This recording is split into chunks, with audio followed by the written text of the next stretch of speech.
Salut, aujourd'hui je vous fais découvrir ma recette de riz cantonais inspirée du fried rice nigérian. C'est un plat savoureux et facile à réaliser, tout en un à base de riz comme on peut en trouver dans d'autres pays d'Afrique. Je pense au tiep et au riz jollof. Pour le réaliser, nous avons besoin de viande, j'ai pris des ailerons de dinde, de quoi réaliser une marinade rapide, du riz, des légumes émincés, des herbes aromatiques et un oignon découpé.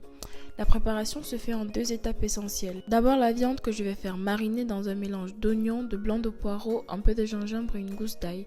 Je vais rajouter du sel, du poivre et du persil déshydraté. Je mélange bien tout et je laisse reposer pendant une demi-heure environ. Maintenant, je vais m'occuper de mes légumes.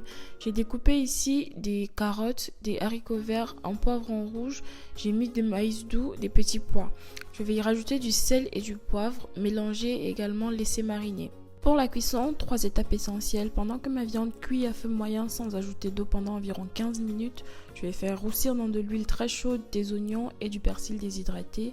Je rajoute mon riz lavé. J'ai pris du riz basmati, mais sentez-vous libre de prendre n'importe quel riz pourvu qu'il ne colle pas à la cuisson.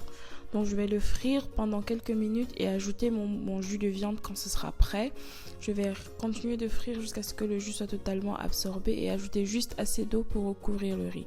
Je laisse cuire à feu moyen ensuite. Pendant ce temps, ma viande est prête, je vais la disposer sur une plaque et la mettre au four. Lorsque le riz est cuit, je vais commencer à entamer la dernière partie de la recette. Donc je vais faire revenir mes herbes aromatiques avec les oignons dans de l'huile très chaude.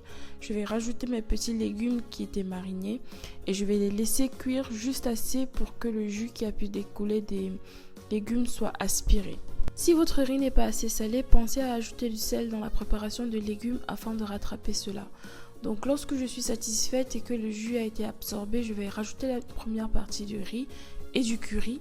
Je préfère le curry parce que j'aime bien cette couleur dorée que ça donne au plat à la fin, mais vous pouvez totalement vous en passer ou alors plutôt ajouter des tomates fraîches ou des tomates concentrées dans les légumes afin d'avoir plutôt un rendu final rougeâtre. On continue le processus en remuant délicatement pour incorporer le riz aux légumes. C'est pourquoi il est très important d'avoir un riz qui ne colle pas.